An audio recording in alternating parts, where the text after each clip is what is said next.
Guys, welcome back to Roots and Wings, a space where I share my personal learnings on my journey of growth. Um, this year, God is teaching me to find my confidence to explore and impact my world more. So, in this space, I share what God is teaching me, which is why it's the idea of being rooted while I find my wings to fly. And I am still Adita Mola. No, my name has not changed.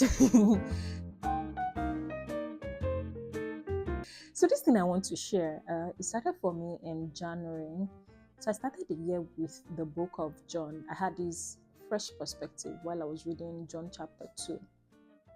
And while I was thinking of what to share this week, the Holy Spirit reminded me of that. I found myself just reading through my journal, and I saw what I had written then in January. So I went back to John chapter 2 just to read it again. The story of the wedding at Cana, where Jesus performed his first miracle. A lot of us will know that. Like if you attended Sunday school, I'm sure you will know that story. It's a well-known story, but if you don't, please read John chapter 2 so that you can have a better context to what I want to share. The focus for that chapter had always been mostly about Jesus's miracle, or about the water that had turned into wine. But then something else stood out for me, in a way I had not noticed before, and or rather, someone stood out for me in a way I had not noticed before, and that was Mary. So what happened? Mary noticed the problem. The wine had finished. I can think of different ways that Mary would have reacted to that, or even any one of us would have reacted to that. Like, imagine at the wedding. Wait, what could actually finish in a wedding these days that can bring that to life for us? That can bring that John chapter 2 to life? Maybe jollof rice finishing at the wedding. But usually there are other things on the menu, with the weddings we do these days. Anyways, but let's just imagine that you're at a wedding and the food finished totally at the wedding. Like, totally. I can imagine. I can't even picture that happening at my wedding, thanks to my dear mother. So, food finished totally. And there are still plenty of people that are still sitting that have not been served. Serious embarrassment. So, Mary notices the problem and she did not panic. But if she did, the Bible did not record that she did. She did not panic. She could have joined in murmurings that would have started, at least for those that noticed. She could have gone ahead to blame the party planners, the wedding planners, for not preparing well for the occasion. She didn't do any of that. Instead, what did she do? She saw an opportunity for someone to step into something greater. She saw rather an opportunity for Jesus to manifest. Even though before that time, he had not performed a single miracle, but none before that moment that was recorded. Based on the Bible, we know that Jesus had not performed any miracle before then. So Mary saw an opportunity. Oh, this is the time for this guy to show himself. Jesus was there at the wedding, hanging with his guys, and probably not thinking of anything miraculous. It was a wedding. Let's be cool. Let's chill. Let's hang out. Quick side gist here. Do you know that the Bible recorded that Jesus was invited to that wedding? Like, my guy got an invitation. That seems like a tiny detail that we miss out a whole lot in that passage. But I think it's very, very, very significant that we note that. For me, it says Jesus was relational. Yeah.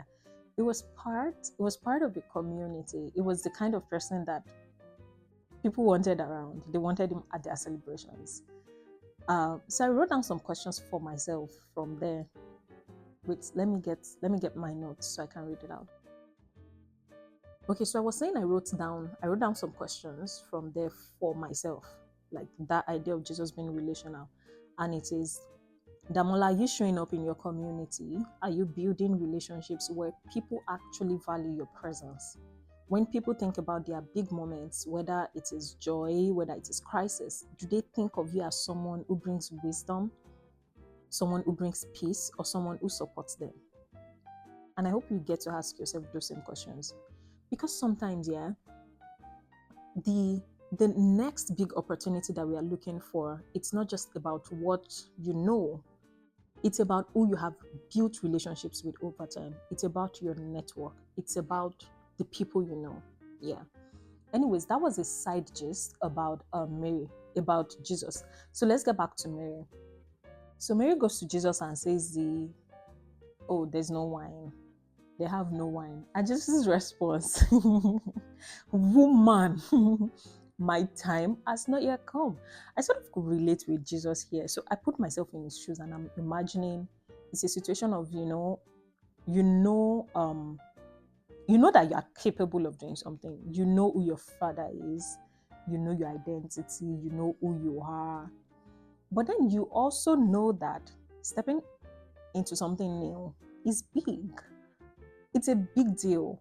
You know when you feel like, those times when you feel like you need more time. You need more preparation before stepping out, or you want to see more signs that it's time to move and do something. I don't know, just my imagination of that response that Jesus gave Mary. But Mary did not back down despite that response she got from Jesus. She didn't argue with Jesus though. She didn't try to convince him. Not like that could have changed Jesus' mind though. What she did next was quite interesting for me. She turned to the servants. Like, she faced the servants and said, "Whatever he tells you guys to do, do it." For me, I think that was a bold move. That was a vote of confidence, because she was literally saying, "I know he's going to do something. I trust that he's got this. I know that he will do it. So guys, wait on him." And that got me thinking, who is my Mary? Who are the Marys in my life? Who in my life sees something in me before I even see it myself? Who nudges me towards my potential even when I feel unready?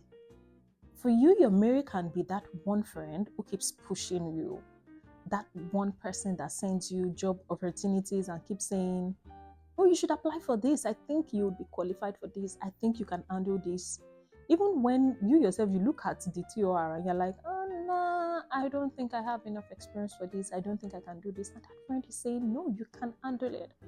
And they are pointing out experiences you have had that sort of works for that opportunity that even you did not see yourself.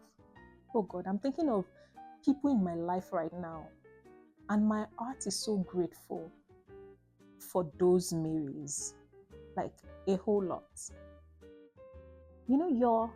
Your Mary can also be that boss that gives you a responsibility you were not sure you are ready for.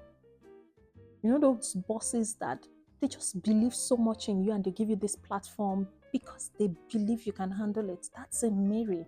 Or that person that brings your name up in situations, in meetings, and the way they talk about you yourself, you are going, now me, like, is it me she's talking about?